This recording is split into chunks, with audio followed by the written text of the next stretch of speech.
Thank you so much for being here. So let's start there. What did the vice president have to say to these lawmakers? Well, thank you, first of all, for having me on tonight. It's a pleasure to get to speak about this important issue going on here in Nashville and shed some light on what's going on. Vice President Harris came here and she really brought the house down. She pointed out that what we're seeing here in Tennessee is not a democracy.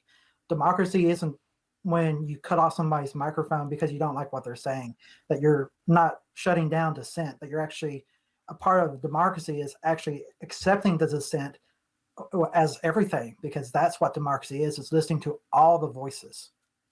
So, Councilman, what's going to happen next? Because I've been very intrigued to hear about this rather arcane process where you all are going to vote, I think, on Yes. Monday. And who are you Mhm. going to vote for to serve as an interim chair for this state rep, Justin Jones?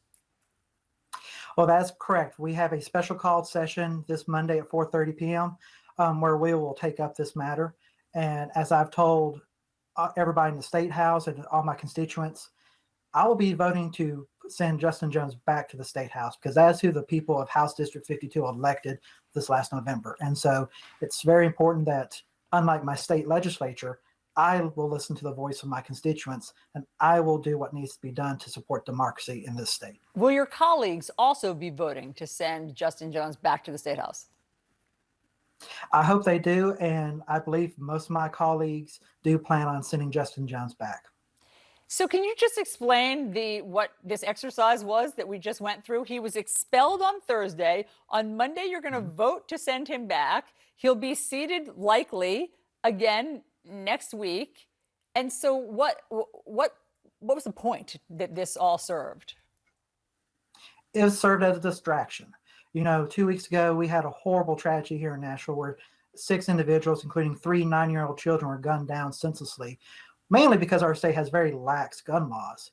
And instead of our state legislature taking the time to fix that and to push solid common sense gun legislation, they decided to create this circus.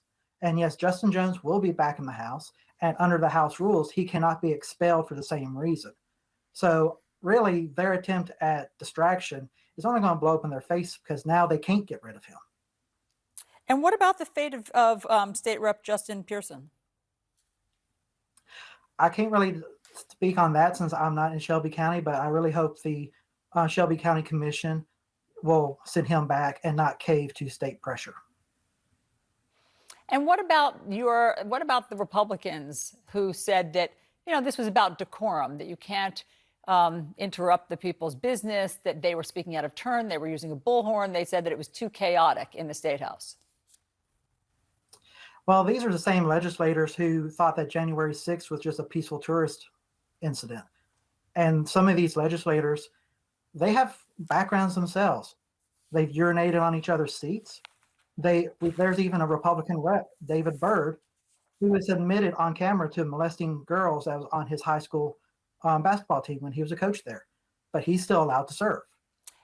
And when you say they urinate on each other's chairs, can you put any finer point on that? What you mean by that? That's exactly how it sounded. There was a vote, and one of the Republicans did not vote with the rest of the party, and one of their colleagues just decided to be immature and urinate on their chair on the House floor. And that person was not expelled? No, he was actually promoted to a position within the governor's administration. And so in terms of what's next for these two lawmakers who were expelled, do you think that this has backfired in the fact that now, I don't know that they're household names, but they're certainly more well known than they were a week ago? It definitely has backfired. As to your point, up until this moment, most anybody outside of Nashville or Tennessee didn't really know what was going on here in this state. The last 12 plus years of one party rule, where they've been able to do whatever they want without any pushback.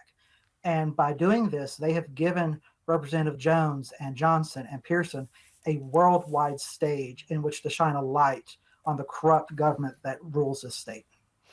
Councilman Russ Bradford, thank you very much for your time. Great to get your perspective.